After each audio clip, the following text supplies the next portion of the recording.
O vídeo de hoje ele vai ser provavelmente longo em relação aos vídeos anteriores de prática contábil, ou melhor dizendo, de rotinas contábeis. Geralmente são vídeos bem curtos, mas hoje eu tenho muitas anotações aqui no meu caderno de anotações. Isto porque, quem já acompanha sabe, mas quem não acompanha, é sempre bom eu contextualizar no início do vídeo aqui. Estes meus primeiros vídeos sobre rotinas da contabilidade ou prática contábil são apenas vídeos em que eu trago, de forma oral aqui, um relato do que eu fiz no escritório de contabilidade enquanto por lá trabalhei, por lá estive por apenas 50 dias, mas que não foram dias corridos. Eu frequentei esse escritório como estágio 2 vezes por semana, por meio período, ou às vezes 1 vez por semana apenas. E aí eu sempre tomei nota, ou anotei tudo o que eu fazia no escritório em cada um dos dias. Então hoje é o relato do 22º dia, ou seja, este dia ocorreu na data de 13 de junho de 2023. E hoje é dia 20 de agosto de 2024, portanto já tem mais de um ano. Lembrando, são 50 dias, desta maneira como expliquei, que não são dias corridos, foram alguns meses trabalhando lá. Então, já estou quase chegando na metade, né, da construção desta playlist de prática contábil introdutória, a princípio, né? Então, veja bem, no 22º dia eu vou direto à conclusão, onde, como eu fiz muita coisa e coisas diferentes e que me deixaram confuso, e eu lembro desse dia mais ou menos, tenho a lembrança, no final eu tive que fazer um panorama geral daquele dia. Então eu escrevi o seguinte: antes de tratar disso, deixa eu apenas mostrar que, olha só como são as minhas anotações, como foram, né? Deixa eu entrar aqui no 12º dia. Eu tenho uma pasta aqui com todas as minhas anotações, feitas a caneta mesmo. Então, vamos ver se achar o 10º, isso aqui, ó. Então, sempre que eu começava um dia, deixa eu ver se vai aparecer na câmera. Então, aqui, ó, tenho que informações eu tenho aqui: o dia, a data, o título, o que eu fiz, as contas movimentadas e no final um resumo. Então veja aqui, ó, deixa eu ver se a câmera vai mostrar isso aqui, espero que mostre. Tá vendo? Eu recomendo que você faça o mesmo se você for estagiário ou trabalhar no escritório, porque é muita informação.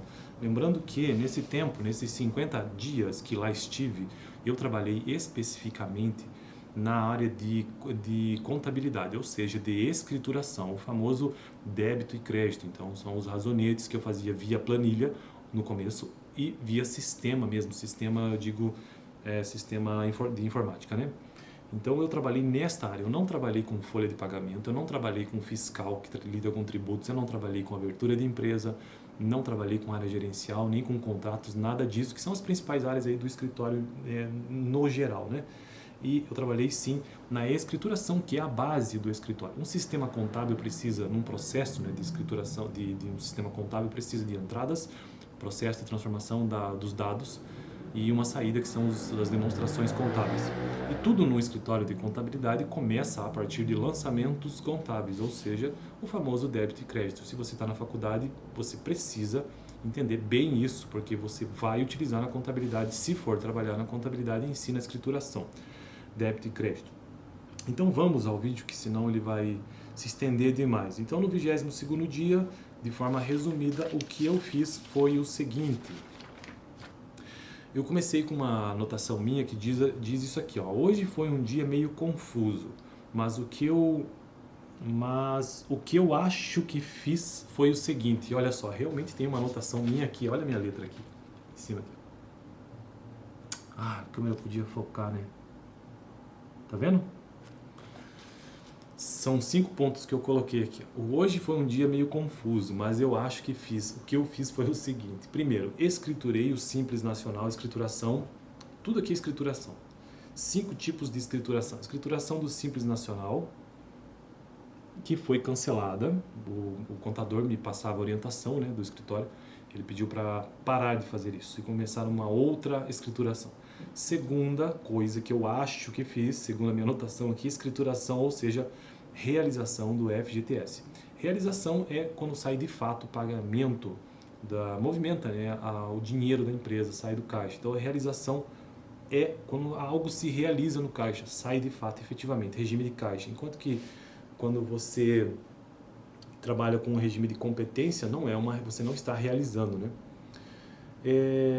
Tá, terceira escrituração que eu fiz foi o parcelamento da dívida e de tributos de COFINS e também as multas por atraso deste tributo. Quarta escrituração que eu fiz foi a realização do COFINS, ou seja, eu parcelei a dívida no lançamento contábil da COFINS, a multa também, e depois a realização, o devido pagamento. Quinta escrituração que eu fiz neste dia foi trabalhar com a escrituração da dívida ativa e a sua provisão. Então aqui é interessante que a gente já entenda, e eu aprendi isso no escritório, a diferença entre, como já mencionei inicialmente, né, a diferença entre o que seja realização e o que seja provisão. Então, provisionamento é o regime de competência. Se você, por exemplo, tem uma dívida, nesse caso aqui, uma dívida ativa que ainda não foi paga, mas ela precisa estar na contabilidade pelo regime de competência, compete a tal período, enfim, aquilo está acontecendo. Então, isto é uma provisão. Você está provisionando aquilo, no caso, a dívida ativa. Agora, quando isso aqui de fato acontecer, então você está realizando. Então, realizando, nesse caso aqui, aconteceu a realização da COFINS, ou seja, saiu do caixa de fato, né? Tá, e daí, então, foram essas 5 escriturações que eu fiz. Simples Nacional, que foi cancelado, depois realização do FGTS, parcelamento da dívida e multa, realização da COFINS, dívida ativa e provisão, e também qual que foi o caminho desta dívida ativa ou a provisão. Na minha anotação aqui, parcelamento, Receita Federal, DE, DA, Previdenciário, relatório, recibo.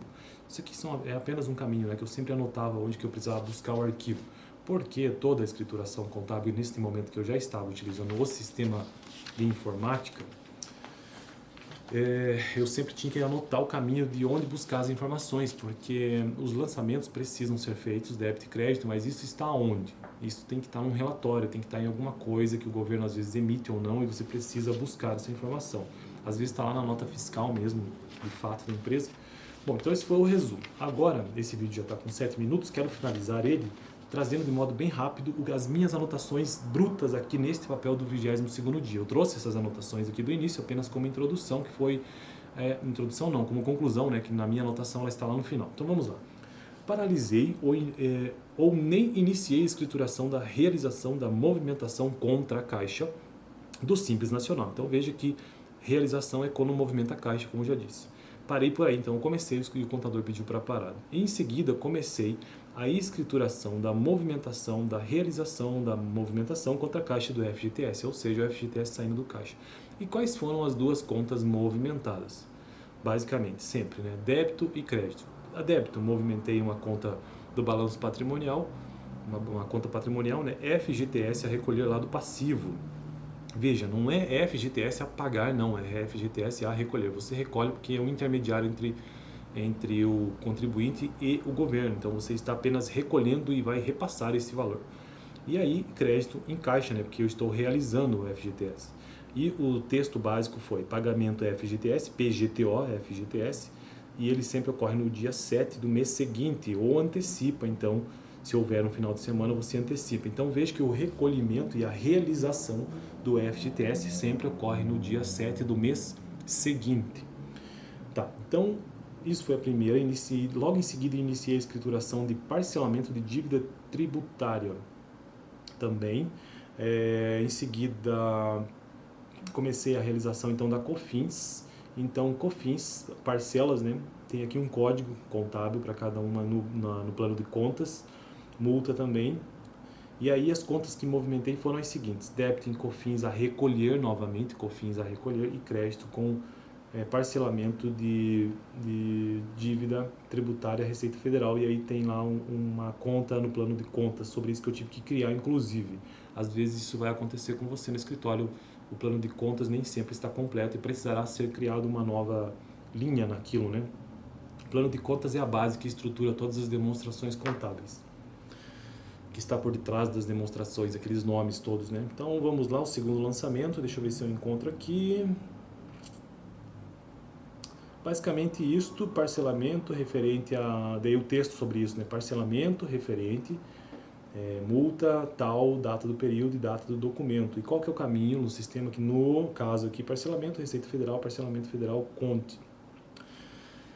Tá, vamos continuar, já estamos acabando. Eu disse que esse vídeo ficaria longo, né? Porque foi um dia bastante trabalhoso. Como eu já mencionei, né, a escrituração, isso que eu acabei de falar aqui, então, foi a escrituração não só da COFINS, mas também da multa do parcelamento da dívida. Então, aquilo que eu falei sobre débito em COFINS a recolher é apenas uma parte. O débito, na verdade, aqui, deixa eu ver se eu entendo a minha própria letra. Isso é um problema às vezes, né? Tá, vamos continuar, porque eu não vou entender não. Escrituração do parcelamento da dívida tributária corrente, então a COFINS. Aqui movimentei algumas contas, eu na verdade reescrevi para entender melhor, né? Então, débito em COFINS a recolher, crédito em parcelamento de Receita Federal da dívida nativa e ativa, né? Débito novamente em multa no atraso da entrega da declaração, que isso consta no documento, você percebe que tem uma diferença e tem que pesquisar no campo correto. E crédito em parcelamento da Receita Federal. Então, estas foram as contas movimentadas. Agora, vamos ver o que mais nós temos aqui. Diferenças dos débitos. Débito em multa e crédito em parcelamento da Receita Federal. COFINS vê a diferença, em multa vê a diferença. No documento, como eu já disse, né, que é na DCTF. Deixa eu ver. Não, a DCTF não tem nada a ver com isso aqui, né? Soma do valor da receita menos o saldo devedor consolidado. Ok, isso é algo que você precisa consultar no documento. E realiza de fato o que foi pago, né? Então, primeiro eu fiz a escrituração do parcelamento e tal, da dívida, e depois a realização de fato o que foi pago. E quais foram as contas movimentadas? Aqui é que mora agora então essa questão do que está sendo realizado. Realização do que estão sempre no dia 25 do mês seguinte, débito COFINS a pagar, então, ou seja, agora estou reduzindo, né, aquela conta lá do passivo, débito, portanto, COFINS a pagar, e vai ter essa saída no caixa, então é contra a caixa. Pagamento de imposto a pagar, esse é o texto, ou imposto a recolher, no caso, aqui tem um erro, né? Não é imposto a pagar, é imposto a recolher. COFINS, então, 25 do mês seguinte, que mais nós temos? Escrituração agora da realização da dívida ativa. Dívida ativa. Débito em Simples Nacional, crédito em parcelamento federal. Eu criei essa conta no plano de contas. Valor principal, valor referente, parcelamento Simples Nacional, esse é o texto. E quanto a multa e juros e honorários desta escrituração da dívida ativa, crédito em parcelamento federal e débito em multa simplesmente. E aí tem um somatório aqui que dá uma diferença e é um pouco complexo isso. Então, basicamente foi isso que eu fiz no 22º dia, bastante coisa. E vou repetir o que eu iniciei o vídeo então. Hoje foi um dia meio confuso, mas que eu acho que fiz o seguinte. Primeiro, a escrituração do Simples Nacional, que foi interrompido pelo contador para começar um outro trabalho que gastaria mais tempo, afinal de contas eu ficava apenas meio período. Escrituração e realização do FGTS, escrituração do parcelamento da dívida tributária, né, COFINS, e multa também por atraso disso, escrituração e realização da COFINS, escrituração da dívida ativa e o seu provisionamento. Então, provisão e realização são coisas que eu já expliquei ao longo do vídeo. No próximo, então, quero tratar sobre o 23º dia. E estamos avançando, né? Lembrando, estou construindo uma playlist neste canal sobre prática contábil ou rotinas contábeis de um tempo em que estive no escritório. Os primeiros 50, 60 vídeos serão dessa forma, apenas relatando. Dá uma olhada no vídeo passado, caso você tenha interesse, onde eu tratei sobre o 21º dia. E no próximo vídeo, semana que vem, 23º dia. Toda quinta-feira aqui no canal tento trazer um vídeo sobre essas rotinas que vivi neste período. Fico por aqui, valeu!